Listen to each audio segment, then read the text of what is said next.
우리장 2부 시작하겠습니다. 9월 3일 화요일 우리장 종료됐습니다. 1940선 터치했는데 역시 저항에 따른 부담이 좀 있었던가 봐요. 무엇보다 마이크로소프트사가 노키아를 인수했다라는 소식이 삼성전자의 악재를 익히면서 삼성전자의 하락이 코스피의 상승폭 축소로 이어졌습니다. 1930선 정도로만 만족해야 했는데 프로그램 쪽의 매수는 많이 잡혔고요. 외국인들은 다시 2천억 원에 육박하는 현물 매수 복귀를 하면서 매수 강도를 높여줬습니다. 안타까운 부분, 하지만 또 다행스럽게도 생각할 수 있는 부분은 코스닥의 상승폭이 줄었지만 여전한 수급 꼬임 속에서도 반등세는 끝까지 일단 빨간불은 유지가 됐다는 것이죠.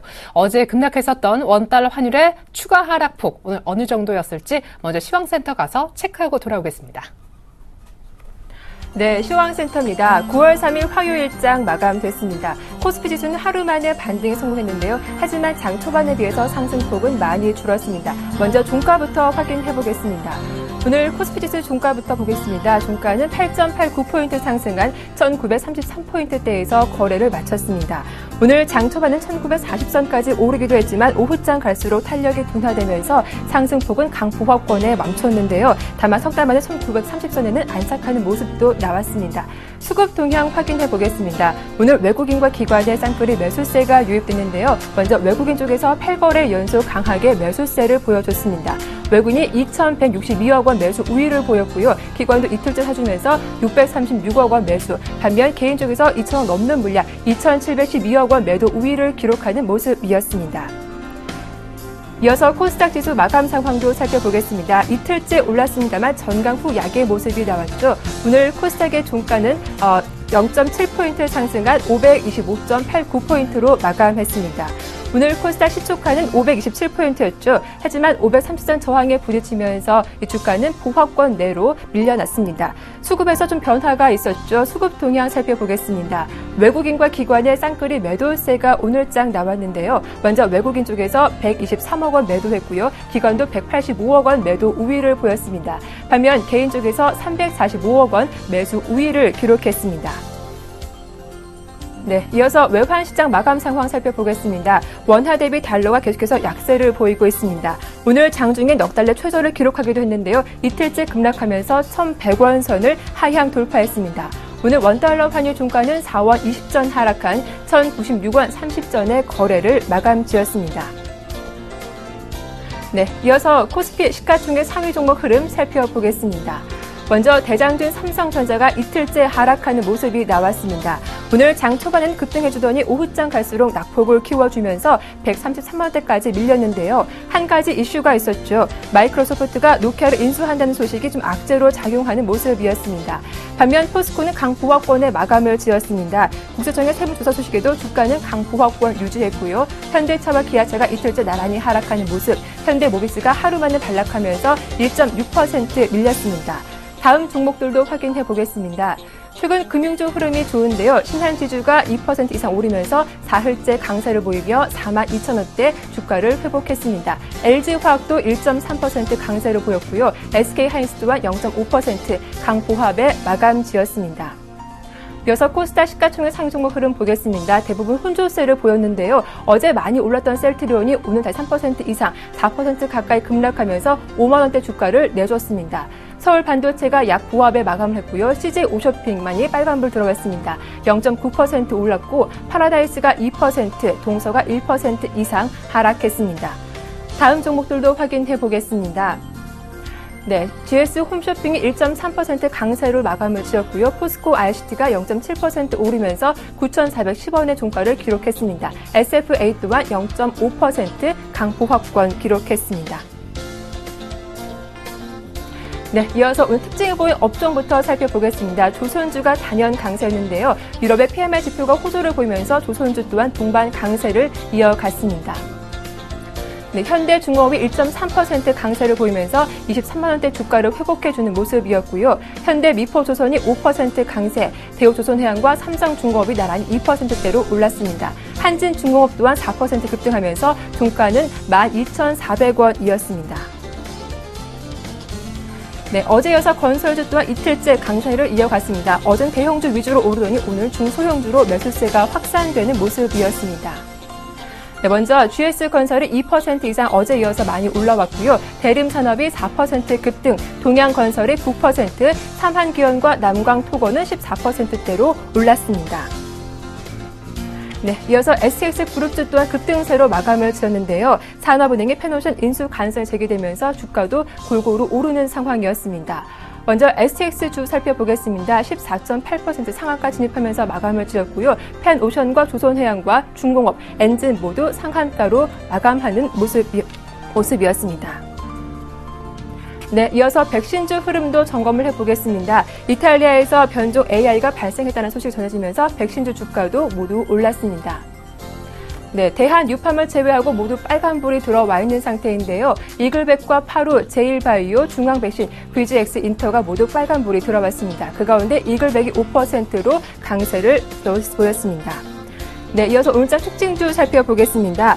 단연 한국가스공사가 나흘째 상승세를 보였는데요. 오늘 종가는 3.79% 오르면서 6만 300원의 거래를 마쳤습니다. 정부가 전력 소비량 감축을 위해서 LNG에 부과하는 유류세를 낮출 거라는 전망이 주가에도 호재로 작용했습니다. 네, 끝으로 한국타이어 살펴보겠습니다. 오늘 장주 신고가를 기록했죠. 주가가 1.9% 장세를 보이면서 오늘 6만 1,400원의 거래를 마쳤습니다. 네, 지금까지 신황센터였습니다.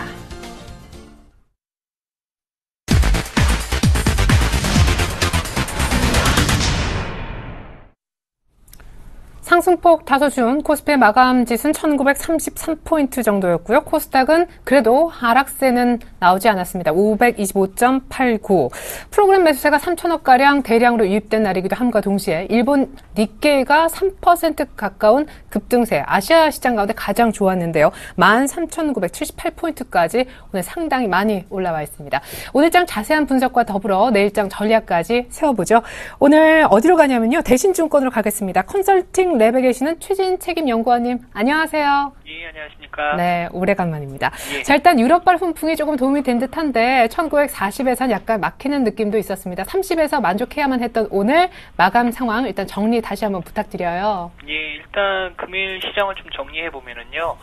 미국 증시가 휴장을 좀 보였었지만은 유럽 증시 등은 시리아 우려감이 약화되었고 간밤에 중국 및 유럽 경기 지표의 회복세 확인 등이 오늘 일단 금일 증시에 있어서는 좀 상승 모멘텀이 되지 않았나 이렇게 볼 수 있을 것 같습니다. 다만 금일 같은 경우에 삼성전자 및 현대차 등 지수 관련 대형주들의 상승폭이 제한되는 모습이어서 종목 지수 관련 대형주들이 좀 약세를 보임에 따라서 국내 지수 상승폭은 좀 제한되는 모습이었지만은 전체적인 종목 상승 비율로 봤을 때는 반등에 좀 무게를 두는 모습이었었고요. 삼성전자 같은 경우에서는 알려진 대로 마이크로소프트사의 노키아 인수 확인 소식이 시장에 좀 부정적인 영향을 미칠 것이라는 우려로 약세를 보였고요. 현대차 및 자동차 관련주들 같은 경우에서는 원화가 강세를 보이는 데 대비해서 엔화 약세름이 크게 다시 전개되면서 일단은 국내 자동차들에 있어서는 좀 부정적인 흐름이었습니다. 다만 전체적으로 봤을 때는 업종별로 섬유의복을 비롯해서 은행, 기계, 건설, 증권 등 대부분의 업종의 상승 흐름이 좀 더 이어지는 모습이었습니다. 네, 원엔 환율이 1,108원대까지 지금 떨어졌네요. 자, 삼성전자 얘기 조금 더 질문을 드리겠습니다. 일단 노키아가 사실은 중국 업체 쪽에 인수가 될 뻔도 했었던 그런 뉴스 읽었던 기억이 나는데 일단 마이크로소프트사 쪽에서 인수에 성공을 한 것 같고 이것이 삼성전자 왜 악재로 읽히는 걸까요? 기존에 말씀하신 바와 같이 마이크로소프트사라는 글로벌 업체에 관련돼서는 어느 정도 시너지 효과가 있을 수 있다는 영향과 거기에 상대적으로 삼성전자가 부정적인 영향을 받을 수 있다는 우려감이 일단은 금일 증시에 있어서 약세 요인으로 판단할 수 있겠는데요. 하지만은 실질적인 과거의 경험에서 봤을 때 스마트폰 OS 시장 1위 업체였었던 구글의 모토로라 인수도 시장에 큰 방향을 불러일으키지 못했었고요. MS사 같은 경우에서는 이미 구글 및 애플에 비해서 상대적으로 후발 업체임과 동시에 현재까지도 사실 크게 성공하지 못했었던 부분이 있었습니다. 또한 노키아 역시 스마트폰 시장에서 약세를 못치 못해 왔었기 때문에 두 업체의 시너지 효과에 대해서는 시장의 영향에 대한 긍정적인 평가가 사실상은 그다지 크지는 않을 것으로 판단되고 있습니다. 네. 특별히 이제 이파에서 새로운 스마트 기기 내놓을 것을 기대하고 있는데 타이밍도 참 묘하게 오늘 그런 악재로 약간 흔들리긴 했습니다. 자, 그럼 내일장 전망과 필요한 전략 챙겨보고 싶은데 일단 외국인들의 매수 강도는 다시 커졌고 오늘 밤 중국과 유럽에 이어 미국의 제조업 지표가 좋아질 것인지 이게 관건이 될 것 같아요. 예, 뭐 일단 현재 ISM 제조업 지표 같은 경우에는 전월 54.2에서 시장 예상치로서는 전월 55.4에서 54.2로 다소 좀 둔화될 것으로 판단이 되고 있는데요. 뭐 하지만은 실질적으로 미국 경기 지표에 대한 흐름은 최근에 혼조세를 보이고 있어서 좀 더 지켜봐야 될 것으로 판단이 되고 있습니다. 하지만은 현재 전체적인 시장 면에서 봤을 때는 뭐 하반기 글로벌 경기 선진국을 비롯한 글로벌 경기에 대한 회복세의 모멘텀은 아직까지는 좀 더 이어지고 있는 부분이고요. 다만 지금까지 좋았었던 시장 분위기는 일단 주말에 고용 지표를 앞두고 다소 좀 변경될 수 있다라는 경계감도 좀 다시는 살아날 수 있을 것으로 판단되고 있습니다. 외국인 수급과 관련돼서는 현재 긍정적인 부분이 있기는 하겠지만은 이머징 내에서의 차별화 정도, 수혜 정도를 예상을 하고 있고요. 현재 이머징 내로서의 그 펀드 플로우를 보더라도 아직까지는 긍정적인 모습이 보이지 않기 때문에 외국인 수급 관련돼서는 일단 제한은 일단은 있을 것으로 판단되고 있습니다. 네. 자, 이렇게 해서 저희가 내일장 전망 한번 들어봤습니다. 역시 오늘 밤에 있을 미국의 ISM 제조업 지표는 약간 둔화될 것이란 전망치까지 공개해 주셔서 잘 들었습니다. 지금까지 대신증권 최진 연구위원님과 함께 봤습니다. 감사합니다. 예, 감사합니다.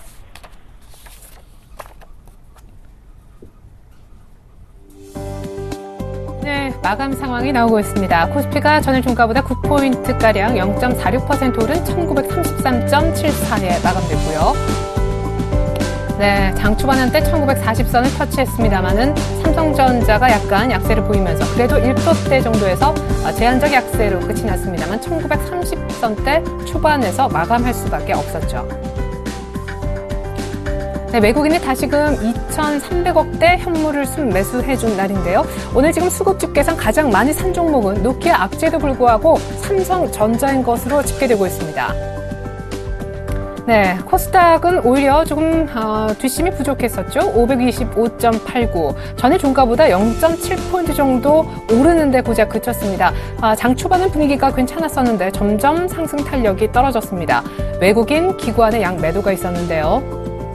네, 100억대 그리고 기관은 거의 200억에 육박하는 매도를 보였습니다. 기관, 외국인 모두 다 파트론의 집중적인 매도를 오늘 또 한 번 보여줬고요. 외국인의 셀트리온에 대한 매도도 계속해서 이어졌습니다. 네, 원달러 환율은요, 오늘 2원 60점 밖에 하락하지 않았습니다. 오늘 장초반 한때 1,094원도 열리는 그런 모습이었는데요. 이틀 연속 하락하긴 했지만 오늘 급락세는 아니다라는 점 그나마 다행입니다. 네, 오늘 외국인의 코스닥을 팔면서도 KG 이니시스, 사파이어 테크놀로지 그리고 중국 식품 포장 등을 많이 사는 모습인데요. 이 밖에 오늘 수급 전체적인 동향 분석 들어보고 수급 특징주까지 파악해보도록 하겠습니다. 샘플러스 로즈스타클럽으로 가죠. 이상로 전문가님, 안녕하세요. 예, 반갑습니다. 수고 많으셨습니다. 네, 아이고, 반갑습니다. 일단 외국인들이 2천억 정도 다시금 많이 사주기 시작했는데 지금 나온 집계 보니까 삼성전자를 여전히 매수 1위에 올려놨더라고요. 수급 분석부터 들어보겠습니다. 예, 맞습니다. 일단 삼성전자에 대한 어느 정도 외국인의 사랑이 무조건 진행이 되고 있는 상태겠죠. 일단 삼성전자의 매수세를 좀 비롯해서 오늘은 현물 쪽에 외국인의 매수세가 긍정적으로 좀 들어오면서 강세를 좀 보였지 않나 그렇게 좀 말씀을 드릴 수 있겠고요.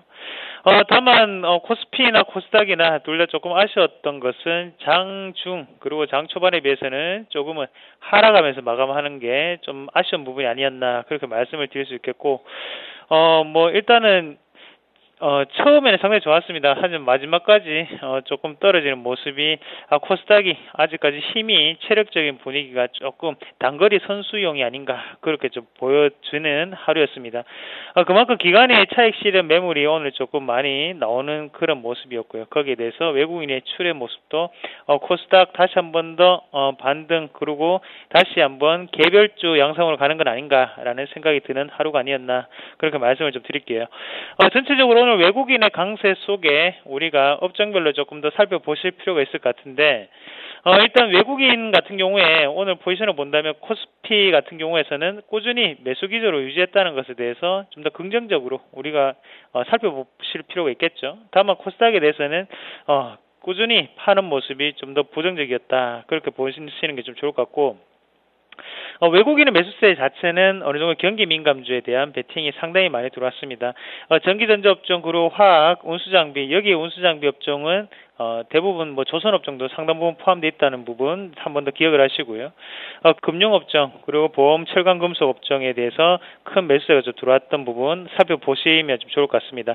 일단 삼성전자 말씀을 좀 하셨는데, 삼성전자가 지금 일단은 우리가 PER 가치라고 하죠. PBR, PER 가치로 한번 본다면 지금 펀더멘탈적인 부분이 상당히 좋다는 거죠. 긍정적인 관점이고, 거기에 대해서 우리가 IT 부품도 마찬가지로 저평가되어 있는 국면이 아닌가, 그런 말들이 상당히 많습니다. 그래서 보수적인 견해로 접근한다면 실질적으로 PER 8배라고 보수적인 견해로 접근했을 때도 지금 IT 부품이라든지 아니면 삼성전자의 주가도 160만 원까지는 올라가줘야 되는 거 아닌가, 그런 분위기가 외국인에 의해서 좀 더 풍기는 그런 현상이고요.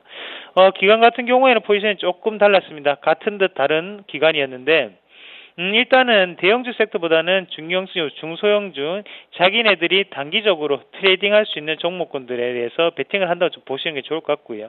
그만큼 수익률 어느 정도 재고 차원에서 어느 정도 개인 투자자들의 주머니를 좀 더 여는 그런 모습의 베팅이라고 좀 보시는 게 좋을 것 같아요.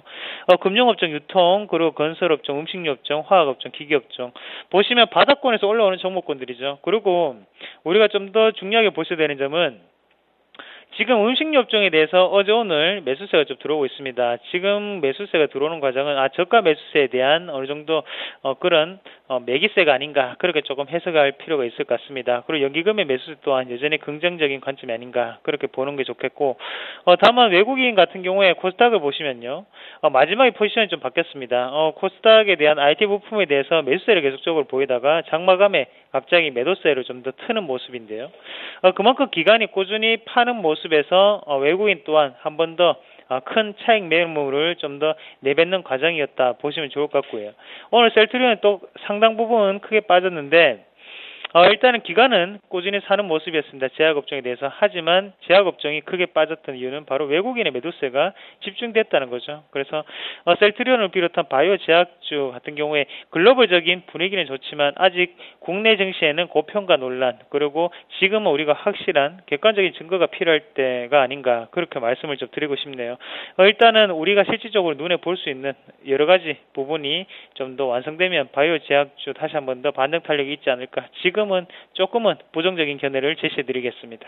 네, 계속해서 오늘장 이슈와 함께 등락을 보였던 특징주 분석을 좀 들어볼 시간이 왔는데, 오늘 의외로 수급으로 봤을 때는 파트론이 양 매도 속에 급락했고, 파라다이스는 드디어 외국인들의 오래간만에 매도도 보이는 모습이었습니다. 그 밖에 특징주 소개 부탁드려요.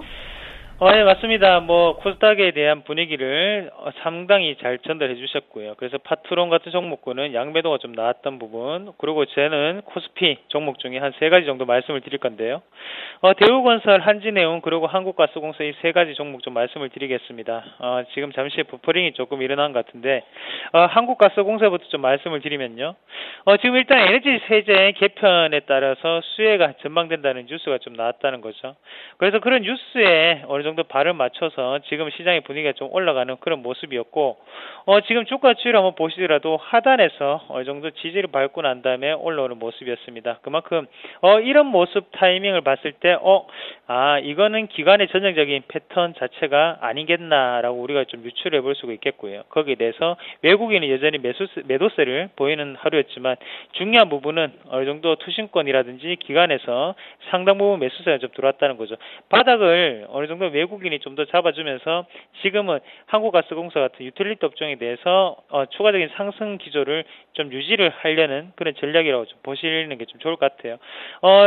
그렇게 큰 이유는 없는 것 같습니다. 지금 세제 개편안에 따른 수혜라는 뉴스가 좀 나왔긴 나왔는데, 중요한 부분은 그런 뉴스적인 가치가 아니라 지금 수급적인 부분에서 기관은 매수세를 보이고 거기에 대해서 외국인은 여전히 매도세를 좀 보인다는 거죠. 그러면 그런 과정에서 본다면 우리가 이 위에 있는 상단의 박스권이 상당 부분 저항권 움직임으로 작용할 수 있다는 걸 한 번 더 눈여겨보실 필요가 있을 것 같아요.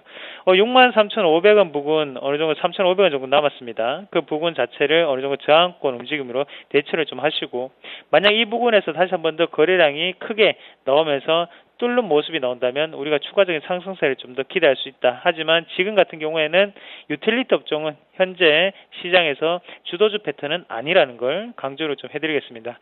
다음 업종 넘어와서 대우건설 말씀을 드리겠습니다. 대우건설 같은 경우에 지금 뉴스 이슈가 된 게 2,200억 원 가까운 주택 재개발 시공에 대한 본계약을 체결했다는 뉴스였죠. 일단 이런 뉴스는 좋습니다. 부동산 경기가 그만큼 회복된다는 그런 뜻으로 좀 받아들이면 좀 좋을 것 같고요. 건설주에 대해서 GS건설이 최근 들어서 상당 부분 올랐습니다. GS건설이 오르고 오늘은 대우건설이 또 크게 올랐는데 이렇게 테마성을 가지고 종목군들이 바꿔가면서 업황 자체가 올라간다는 것은 정부에 대한 정책적인 기대감이 솔솔 다시 한 번 더 풍기고 있다는 거죠. 그런 분위기를 봤을 때 이런 회복세는 좀 더 장기적인 관점에서 우리가 접근해야 된다고 좀 말씀을 드릴게요. 그래서 단기적인 트레이딩으로는 한계가 있습니다. 하지만 대우건설이라든지 아니면 GS건설 같은 현대건설 이런 종목군들은 우리가 좀 더 국내 시장 자체가 포화됐다고 생각을 했는데 거기에 대해서 정부 정책이 들어간다는 거죠. 그러면 추가적인 상승 기조를 좀 더 이어갈 수 있다는 명목하에 우리가 장기적인 관점에서는 지금도 매수가 유효한 구간이 아닌가 그렇게 말씀을 드리겠습니다. 크게 가는 종목일수록 어느 정도는 이렇게 박스권을 그리고 크게 갈 수 있는 그런 모습이 더욱더 좋거든요. 그러면 한 번만에 매수를 하지 마시고 분할 매수 관점으로 접근을 하시길 바라겠고요. 마지막으로 한진해운이라는 종목 말씀을 드리겠습니다.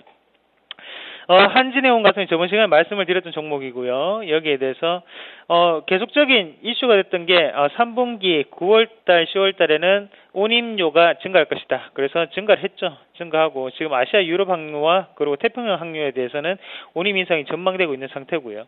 이 부분을 좀 더 포커스를 맞추면 좀 좋을 것 같아요. 그래서 아시아 유럽 항로 같은 경우에는 대부분 한진해운의 유럽 루트 자체가 유럽에 대한 루트거든요. 그럼 거기에 대해서 운임비 자체가 인상이 된다는 것은 마진 자체 좀 더 남을 수 있는 구조로 돌아설 수 있다. 거기에 대해서 3분기의 실적 같은 경우에는 좀 더 긍정적인 여건이 만료될 수가 있다는 거죠. 그리고 우리가 이런 분위기 봤을 때는 3분기에 대한 흑자 전환에 대해서 어느 정도 강력한 베팅이 좀 들어오고 있다는 부분을 확인을 하실 필요가 있습니다. 그래서 외국인이 어느 정도는 매수를 해주고 앞서 봤던 종목군과는 다른 게 앞서 봤던 부분은 기관이 저가 매수를 들어가는 반면에 지금 해운주 같은 경우에는 외국인이 저가 매수를 들어가주고 있다는 말이죠. 그러면 그 바닥이 진짜 바닥일 확률이 상당히 높다. 그렇게 보시는 게 좀 좋을 것 같습니다. 일단 바닥권은 탈피를 했고요. 여기서는 추가적인 상승 모멘텀이 좀 더 이어질 수 있습니다. 지금은 가격적인 부분 신경 쓰지 마시고 지금 매수 관점으로 접근을 하시면 좀 더 좋은 수익률 그리고 좀 더 좋은 포트폴리오가 되지 않겠나 그렇게 말씀을 드리겠습니다. 오늘 하루 수고 많으셨습니다. 네, 특별히 한국가스공사는 기관주인데 65,000원 잘 보셔야겠고 대우건설은 중장기용으로도 적합하다 하셨지요. 이상로 전문가님 감사합니다. 예, 고맙습니다.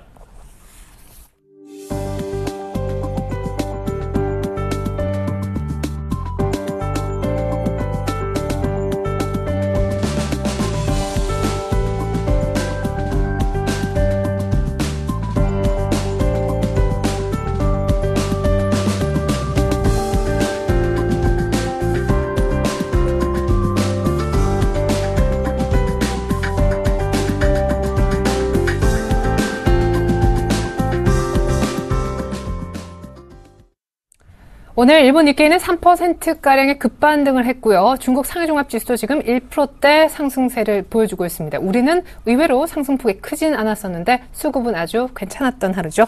계속해서 내일장 다이렉트 전략 세워보겠습니다. 내일장 수익을 좀 더 많이 내려면 어떤 전략이 필요할까요? 두 분의 전문가 모셔봤습니다. 유진투자증권 압구정지점의 정승현 과장님 그리고 인베스트 와이즐의 이주경 팀장님 만나보겠습니다. 안녕하세요. 네, 안녕하세요. 자, 내일장에서 이길 수 있는 비결 두 분께 미리 여쭤봤는데 요약본 먼저 보고 시작합니다.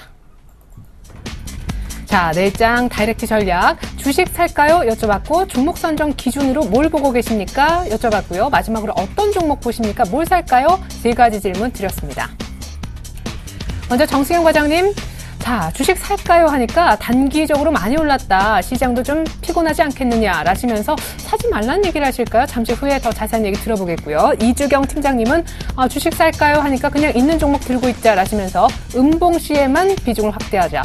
조정 받을 때 좀 싸게 사자라는 쪽이신 것 같아요. 정승현 과장님은요. 지표 개선에 따른 경기 민감주 보자 하셨고 이주경 팀장님은 종목 고르는 기준으로 외국인들이 사는 종목이라고 해주셨습니다. 정승현 과장님은 오늘 한진해운 분석도 조금 전에 있었는데 KSS 해운을 주목하고 계시고요. 이중영 팀장님은 삼성 테크윈을 준비해 오셨습니다. 네, 이제 하나하나 얘기를 좀 풀어가보죠. 일단 1930, 오늘 장중한번 40선도 터치를 했었는데 내일 주식 한번 살까요? 라고 질문을 드리니까 정승현 과장님은 단기적으로 많이 올랐다. 사실 네. 저점 대비 장중 포인트는 한 100포인트 가까이 올랐었죠. 그렇습니다. 예. 일단 뭐 한 8거래일 만에 거의 100포인트 저점 네. 기준으로 1830에서 이제 올라왔기 때문에 거의 100포인트가 단기적으로 올라온 뭐 그런 형국인데 네.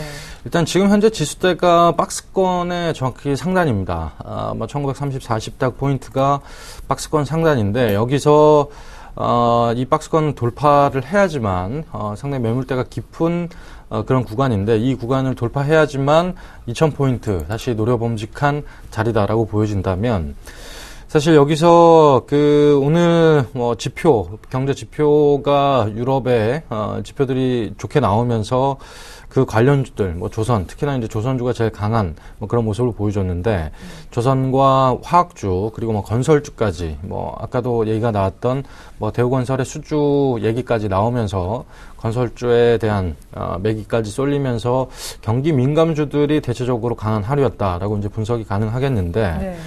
일단 여기서 사실 지금 오늘의 수급 자체는 상당히 긍정적입니다. 외국인과 기관, 쌍끌이 매수가 들어왔고, 결국 박스권 상단을 돌파하기 위해서는 이렇게 외국인과 기관이 동시 매수를 해줘야지만 박스권 돌파를 할 수 있다라고 이제 기대감이 모아지는데, 일단 수급적인 면에서는 그 박스권 돌파의 기대감들이 상당히 높아지고 있는 게 사실입니다. 하지만 여기서 이 자리에서 주식을 굳이 사야 되냐라고 물어보신다면 저는 좀 기다려도 되지 않을까. 왜냐하면 뭐 9월 달에 또 각종 이벤트들이 많죠. 네. 뭐 QE에 관련해서 뭐 QE 축소 뭐 이런 문제들도 있고 FOMC 회의 때 나올 얘기들, 그리고 지금까지 아직 뭐 끝나지 않은 신흥국에 대한 우려감들 아직까지 뭐 시장에 존재하고 있고, 그리고 뭐 부채 한도, 뭐 증행, 합의 뭐 이런 부분도 남아 있기 때문에 일단 뭐 증시 자체가 지표가 개선이 되면 당연히 상승 기조로 가는 것은 당연합니다만, 일단 수급적인 부분, 그리고 단기적인 이런 돌발 악재, 이 부분이 아마 시장을 짓누르고 이 내용들이 시장이 하향 곡선을 그리면서 내리꽂을 가능성은 높지 않다라고 보고 있지만, 하지만 상승에 대한 제한의 요인들은 충분히 이 각종 이벤트들이 제공할 수 있다라고 본다면, 일단 지금 박스권 정확한 상단에서 주식을 추가적으로 매수하는 전략, 저는 조금 리스크가 있지 않나라고 보여지고 있고, 대부분 지금은 어느 정도 차익 실현 관점에서 포트로 현금 비중을 좀 높이셨다가, 1900 일시적으로 하이할 시, 그 정도의 관점에서 경기 민감주에 대한 시각을, 경기 민감주에 대한 매수, 이런 관점을 유지하시는 게, 좀 옳은 전략이지 않나 그렇게 보고 있습니다. 네, 근데 한 가지 여기서 조금 헷갈리는 것은 분명히 많이 올라온 것도 개인 투자자분들이 아실 텐데, 외국인이 다시 많이 사기 시작했다는 거예요. 일단 외국인의 수급이 예. 계속적으로 이렇게 이어지는 것 자체는 긍정적입니다. 저도 계속 사서 이전까지 다이렉트로 갔으면 좋겠다라고 생각이 드는데, 네. 외국인들이 좀 변덕이 심하죠. 그리고 옵션 만기도 있기 때문에 이번 또 만기 자체가 선물 옵션 동시 만기이기 맞아요. 때문에 또 어떤 장난을 칠지, 지금 현재 외국인의 포지션 자체는 이제 상방으로 구축이 돼 있긴 합니다만, 이번 주, 특히나 이제 다음 주가 옵션 만기주라는 점을 감안한다면, 이번 주 하반기부터 포지션이 어느 정도 변동의 가능성도 충분히 있다라고 이제 그렇게 시장을 대응하시는 게 맞지 않나라고 보여지고 있고, 그렇기 때문에 일단 옵션 만기, 9월에 산재되어 있는 이벤트들이 너무 많습니다. 그렇기 네. 때문에 일단 외국인의 수급, 지금 우리가 한 단계 이렇게 꼬아서 볼 필요도 있지 않나, 저는 그렇게 보고 있습니다. 네. 자, 여기서 이 자리에서 굳이 박스권 상단에서 매수를 하지 말자라는 얘기가 나왔습니다. 그러면 이주경 팀장님은 어떤 의견이실지, 아까 잠깐 보니까 밀리면 싸게 사는 건 모를까? 그냥 기존의 보유 물량 정도만 들고 있지 하셨어요. 결국 비슷한 얘기 하실 건가요? 예, 결국에 내용은 비슷하지 않을까 네네. 생각이 들고요. 예, 일단은 마찬가지로 주식시장은 항상 그렇듯이 그 해가 뜨기 전이 가장 춥다라는 말이 맞듯이 불과 일주일, 2주 전만 해도 시장이 금융위기, 동남아발 금융위기로 인해서 또는 양적완화 이 축소로 인해서 시장이 쉽지 않을 것이다, 더 추가 하락할 것이다, 이런 우려가 많았는데, 오히려 그때 비중을 확대하신 분들은 오늘 장에서 많은 웃음을 보이고 계실 텐데요. 네. 이 부분에 있어서 저는 지금 단기 역시 필요는 있지만 지금 어느 정도 추세는 서서히 돌아서고 있다라고 보여지고 있고, 따라서 이제 지수가 조정을 줄 때마다 음봉시마다 좀 매수를 하는 그런 전략이 좋지 않을까, 이제 결론적으로 먼저 말씀을 드리고요. 자, 이제 아직 시장에는 여러 가지 불확실성이 아직 산재해 있습니다. 양적 완화 추소, 9월 FOMC 회의가 있고요. 그리고 중동발 이 지정학적 리스크가 여전히 존재를 하고 있기 때문에 이런 이슈들이 언제 이 조정일 빌미로 이렇게 튀어나오게 될지는 알 수가 없습니다. 하지만은 현재 지수의 이 수급을 믿고 가자라고 말씀을 드릴 수가 있겠고, 따라서 이제 지수가 어느 정도 이 변동성은 계속 보일 것으로 좀 보여집니다. 네. 기술적으로 봐도 지수의 상승각, 하락각이 좀 가파르게 좀 유지가 되고 있기 때문에, 단지 이 밴드 폭이 점점 좁아진다면은 그동안 쌓여있던 수급의 탄력이 응축되면서 기술적으로도 좀 추세가 좀 지속적으로 좀 상승을 하지 않을까, 이렇게 보여지고 있고요. 저는 이제 9월부터 해서 올해 말까지 해서 남아있는 여러 가지 악재들이라고 보는 부분들은 좀 빨리빨리 나왔으면 좋겠다라고 말씀을 드릴 수가 네. 있겠습니다. 왜냐면은 이 부분으로 인해서 섣불리 이게 매수가 나가지 않게 되고 섣불리 시장에 참여하지 못하기 때문에 이 부분이 발목을 잡고 있는데, 오히려 이 부분이 해소가 된다면은, 빨리 공개가 된다고 하면은 불확실성 해소라는 측면에서 시장에 더 이상 브레이크를 잡을 만한 요인은 없다. 따라서 완만한 추세 상승이 유지되지 않을까, 이렇게 보여지고 있고, 저는 그 부분에 있어서 일단 기술적 흐름을 조금 중요하게 생각을 하고 있습니다. 네. 잠시 좀 지수 차트 보면서 말씀을 드리겠습니다. 자, 코스피 일봉 차트인데요. 자, 좀 지저분합니다. 그죠? 상승 하락 각이 좀 굉장히 가파르게 조금 이렇게 움직이고 있는데, 마찬가지입니다. 시장에 참여하시는 우리 투자자분들께서도 이렇게 정신없이, 어떻게 보면 롤러코스터 장세라고 볼 수가 있는데, 시장에 참여하기 진짜 어지러울 정도로, 현기증이 날 정도로 오늘 이게 지나가고 나면 동남아, 시리아 이런 얘기들이 계속 나오니까 계속해서 좀 어렵게 시장을 보고 계신데, 네. 조금 크게 멀리서 좀 숲을 한번 보겠습니다. 숲을 한번 보시면은 주봉을 이제 좀 보실 수가 있는데, 이 완만한 좀 수렴의 흐름을 좀 보이고 있습니다. 수렴의 흐름을 보이고 있고, 제가 말씀드린 이 밴드 축소 부분은 이평선의 밀집이라고 말씀드릴 수가 있겠습니다. 개별 종목에서도 마찬가지죠. 이런 이평선의 밀집이 나타나고 나면은 방향이 나오게 됩니다. 위든 아래든 나오게 되는데, 제가 말씀드리는 부분은 외국인과 연기금만의 수급을 놓고 봤을 때는 이들은 호흡을 길게 한다는 것이죠. 따라서 상방 쪽에 좀 더 많은 프로테이지를 두고 있고, 따라서 이 수렴 부분 돌파 이루어지게 되면은 정말로 재미있는 시장이 펼쳐지지 않을까, 이렇게 보고 있습니다. 네.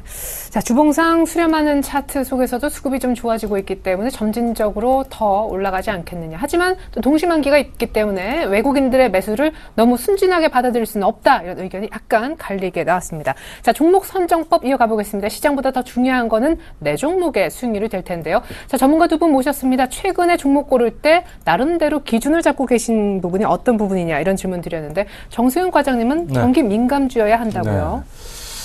일단 경기 민감주가 너무 많아요. 많죠. 네. 철강부터 시작해서 화학, 그리고 조선, 네. 까지.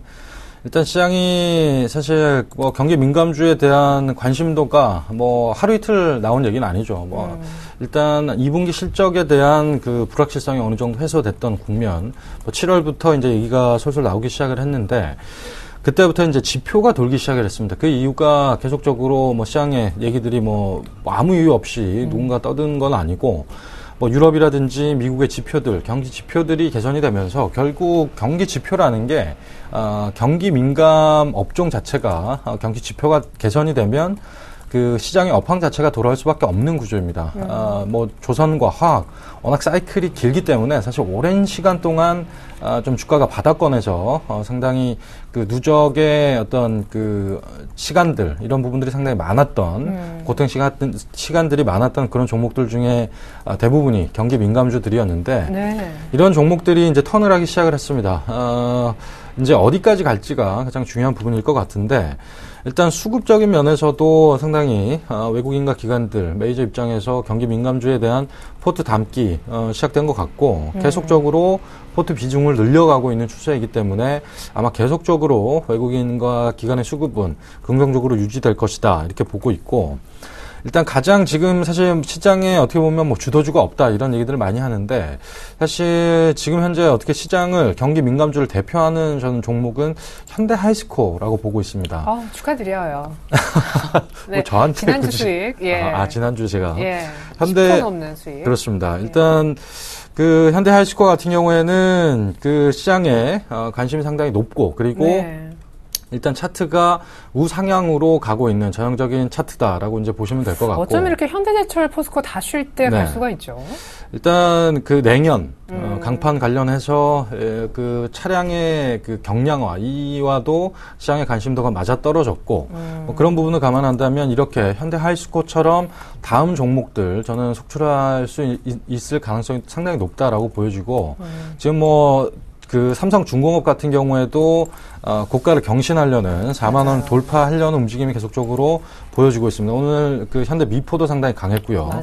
그런 부분들 감안한다면 경기 민감주들 사실 눌림목 매수가 그 주가 매수의 기본입니다. 그렇기 때문에 일단 오늘 같은 날 제가 아까 모두에 말씀을 드렸듯이 굳이 지금 박스권 상단에서 경기 민감주를 못 사서 늦었네 이러면서 쫓아서 따라가시면서 매수할 필요는 없을 것 같고요. 시장에 충분히 조정의 빌미가 제공될 달이다라고 저는 9월달을 보고 있기 때문에 일단 그 어느 정도 한 5% 정도 종목들 5%에서 10% 정도 눌림목이 나왔을 때 그때 경기 민감주를 계속 주시하고 계시다가 매수 포인트를 잡아가시는 게 현명한 방법이다라고 보고 있습니다. 네, 그러니까 9월 한 달 동안은 이벤트가 많아 좀 흔들거릴 걸로 이제 예상이 되지만 그때마다 경기 민감주는 좀 싸게 모아가자라는 의견이셨던 것 같습니다. 잠시 후에 어떤 종목, 현대 하이스코어 한 주 동안 굉장한 수익을 내긴 했었는데요. AS도 들어보고 오늘 새로운 또 추천주를 갖고 오셨대요. 그 얘기도 들어보도록 하겠습니다.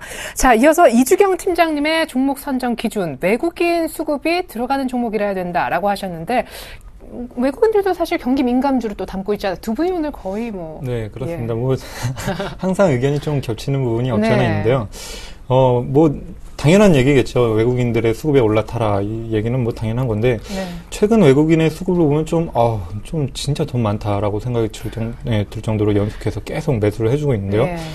연속으로 치면 지금 현재 8일 연속이고요. 한 이틀 정도, 깔짝 한 뭐 2천억 정도 매도를 했었고, 네. 그리고 이전에도 뭐 매수세가 지속적으로 이어졌습니다. 따라서 이제 결론부터 말씀드리면은, 외국인이 사는 업종에 올라타자라는 것은 뭐, 당연한 얘기고, 네. 저는 이제, 이 업종에서 이제 저는 지난주에 이제 화학 부분과 이제 좀, 이런 부분에 대해서 좀 매수를 하자고 말씀드렸었는데, 네. 제가 한 가지 걸리는 게 있습니다. 이제 유가 부분을 좀 말씀드릴 수가 있는데, 중동 지역의 그 지정학적 리스크를 말씀을 드렸습니다. 따라서 이제 유가에 좀 영향을 많이 받는 업종은, 당분간 좀 단기적으로 좀 차익 실현을 하자라고 말씀을 드릴 수가 있겠고, 저 역시 뭐 필수 소비재나 뭐 자동차, IT 해가지고 외국인의 수급이 이렇게 이어지고 있는 업종에 대해서는 지속적으로 관심을 가지고 있고, 뭐 경기 민감주 뭐 당연하게 관심을 가지고 있습니다. 따라서 이제 저 역시 동의를 하고 있고, 이제 유가 이제 좀 제외되는 업종이라고 좀 말씀드릴 수가 있으면, 말씀을 드리면은, 네. 뭐, IT나 이제 좀 필수 소비재의 업종이다라고 말씀을 드릴 수가 있겠고, 따라서 이제 뭐, 저는 방금 전에도 말씀드렸듯이, 이제 외국인과 연기금의 수급 믿고 가자. 예. 그 매수세가 연속적으로 이어진 업종에 대해서는, 같이 동반 매수를 하자라고 말씀을 드릴 수가 있겠고, 그리고 좀, 번외로 하나 말씀을 드리자면은 지금 뭐 계절적 사이클을 보시면은 이제는 좀 서서히 날씨가 쌀쌀해지고 있기 때문에 배당주에도 조금 관심을 갖자라고 말씀을 드릴 수가 있겠습니다. 네, 그래요. 이제 벌써 한 10월 이렇게 접어들면 약간 늦다 그래요. 8월부터 배당주 투자하신 분들도 계실 텐데 시기가 또 시기인 만큼 배당주도 눈여겨보자라는 의견 나왔습니다.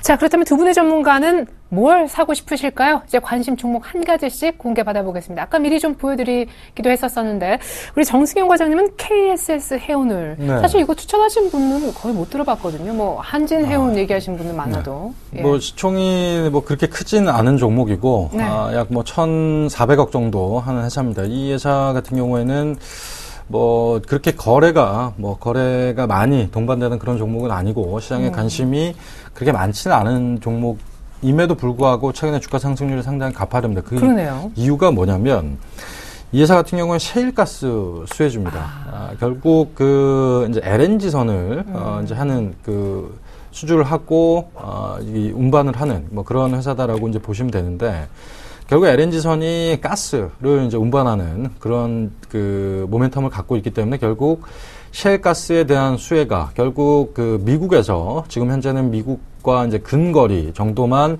셰일가스가 운송이 되고 있는데 이 이제 LNG선이 어느 정도 수주가 이루어지고 그리고 기술력이 발달하게 되면 결국 용량이 큰 그리고 좀 장거리까지 운행을 할 수 있는 그런 LNG선이 이제 구축이 되면 이 동사가 가장 큰 수혜를 받을 수 있다. 결국 미국에서 뭐 아시아까지도 충분히 셰일가스 운반이 가능한 시점이 이제 머지 않았다라고 이제 보시면 될 것 같습니다. 네. 그렇기 때문에 지금 현재 뭐 가스와 케미칼, 이 화물 운송 이와 관련해서 셰일가스에 대한 수혜 이런 기대감들도 시장에 어느 정도 반영이 되고 있고.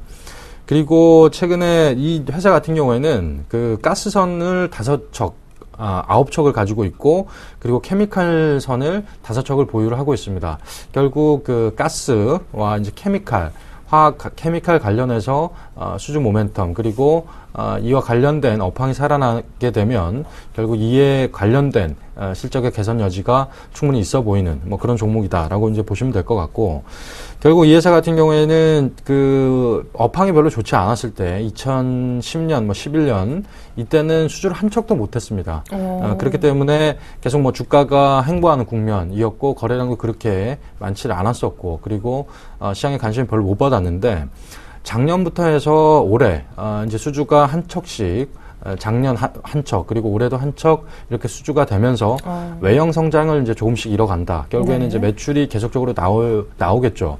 그렇게 되면서 어느 정도 기업다운 면모를 이제 갖춰가고 있는 국면이기 때문에 지금 현재 이 회사 같은 경우에는 관심을 많이 가지시게 되면 지금부터 시작하는 초입 단계 국면이라고 보시면 될 것 같습니다. 경기가 좀 더 살아나고 그리고 아까 말씀드렸듯이 셰일가스가 전 세계적으로 그 쓰임새가 많아지게 되면 충분히 수혜를 입을 수 있는 중장기 포트로도 충분히 접근 가능한 종목이다라고 보시면 될 것 같습니다. 네, 21선 타고 가는데 추세도 좋아 보여요. 네, 일단 뭐 가격적인 부분에 있어서 뭐 단기적으로 지난 8월달에 찍었던 13,900원 정도가 뭐 단기적으로 목표가가 될 수 있을 것 같은데 그 밑꼬리를 길게 달았기 때문에 뭐 저는 여기서 한 13,500원 정도, 여기서 뭐 가격적으로 한 5%에서 7% 정도 수익이 나면 일주일 내에 뭐 일단 단기적으로 매도하시는 게 맞지 않겠느냐 그렇게 보고 있고, 손절가는 60일선 걸려있는 11,500원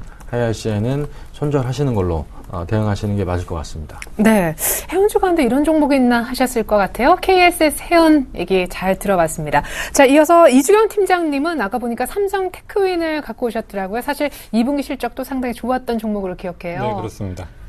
예, 제가 오늘 소개해드릴 종목은 이제 삼성 테크윈인데요. 예, 말씀하신 대로 이제 2분기에 좀 좋은 실적을 냈습니다. 608억 원을 기록을 했고, 이 3분기 컨센서스가 624억 원 정도, 그리고 4분기가 571억 정도로 이제 이렇게 좀 시장의 예상치가 나오고 있는데요. 네. 따라서 이제 좀 실적 턴어라운드가 서서히 진행되고 있다라고 말씀을 드릴 수가 있겠고, 그 삼성테크인 같은 경우에는 좀 호되게, 기업이 좀 호되게 한번 체질 개선을 겪었다고 말씀을 드릴 수가 있겠습니다. 이제 최근 한 2, 3년 사이에 이제 고수익 부분의 이 사업만을 유지를 하고 이제 뭐 돈이 안 되는 사업군은 이제 좀 내쳤다. 이렇게 하면서 좀 건강한 체질로 다시 태어났다라고 말씀을 드릴 수가 있겠고, 이 네트워크 카메라, 이 칩 마운터, 이제 에너지 장비 등의 이제 매출이 호조를 좀 이루고 있다라고 말씀을 드릴 수가 있겠습니다.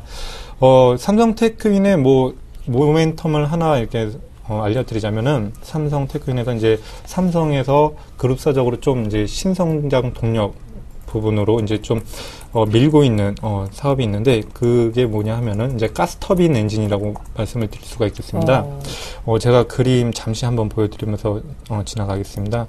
그림 보시면은 이게 가스터빈 엔진. 가스터빈 엔진이라고 하는데 굉장히 좀 멋있죠. 그리고 좀 복잡해 보이기도 하는데 직접 그린 건 아니시고.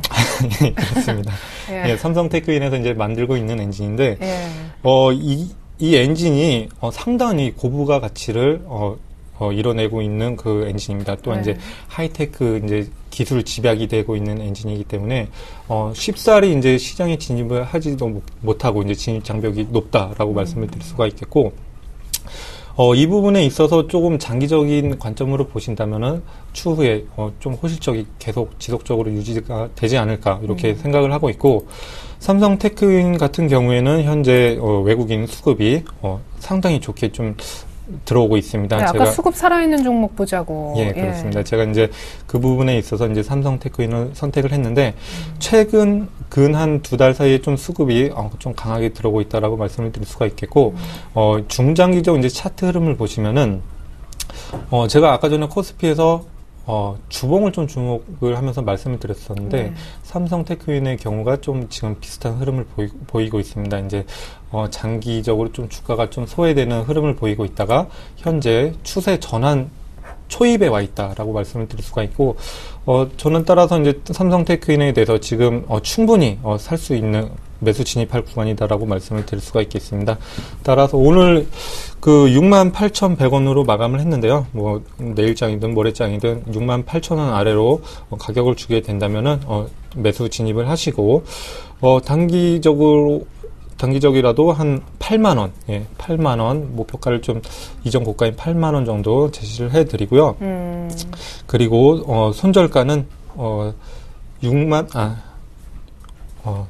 손절가는 64,300원, 64,300원 잡아드리겠습니다. 네, 이전 저점으로 손절가 놓고, 주봉상 열려있는 8만원까지 삼성테크인 수급이 좋아서 추천 받아봤습니다. 자, 이어서 지난주 AS 놓칠 수가 없죠. 자, 아까 얘기 미리 나왔습니다만 정승현 과장님께서 현대 하이스코를 추천하셨던 모양인데 어쩜 이렇게 타이밍도 좋은지 8거래 연속 올랐고요. 일주일 내내 올랐습니다. 수익이 11% 축하드려요, 정말. 예. 어떻게 팝니까? 아니면 조금 더 갖고 가요? 저는 아까도 말씀드렸듯이 이제 그 박스권 상단 이 뭐 지수대가 와 있고, 지금 현재는 차익 실현 구간이다라고 보시면 될 것 같습니다. 지금 정도 정리하시는 게 저는 맞다라고 정리하겠습니다. 네, 정말 발빠르게 또 수익도 잘 챙기십니다. 현대하이스코 차익 실현하겠다라고 하시니까 이제 끄덕이셨던 우리 이지경 팀장님의 지난주 종목 롯데케미칼도 만만치 않았습니다. 사실 하이스코가 워낙 수익이 높아서 그렇지 7%가량 수익이 났어요. 역시 축하드리겠고 AS 부탁드려요. 예, 저는 시장의 타이밍이 좋았다라고 말씀을 드릴 수가 있겠고, 수요일날 개파락하면서 매수가가 좀 좋게 유지가 됐기 때문에 현재 수익을 보고 있다고 생각을 하고, 이 정도 수익에 만족하지 마시고요. 음봉시마다 추가 매수하시면서 비중 확대 전략 제시를 해드리겠습니다. 네, 음봉시마다 조금 더 사모아도 되겠다. 롯데케미칼 조금 더 욕심내보자라는 AS까지 들려드렸습니다. 자, 이렇게 해서 두 분의 다이렉트 전략 들어봤는데요. 다시 한번 화면을 통해서 정리해드리겠습니다.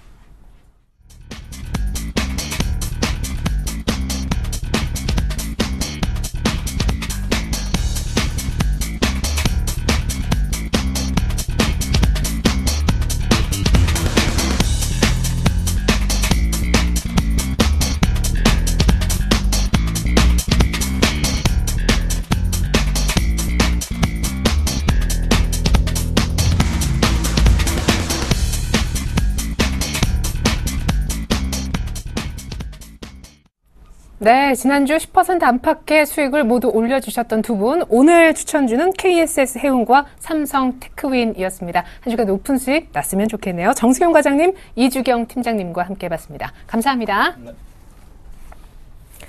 네, 중국에서 시작해줬고요. 유럽이 바통을 잘 받아줬습니다. 오늘 밤 미국에서 ISM 제조업지수가 좀 잘 나왔으면 하는 바람이 있는데 예상치를 공유합니다. 예상은 55.4에서 55.2로 소폭은 둔화될 것으로 예상이 되고 있는데 서프라이즈한 소식이 나오길 그래도 또 욕심을 부려봅니다.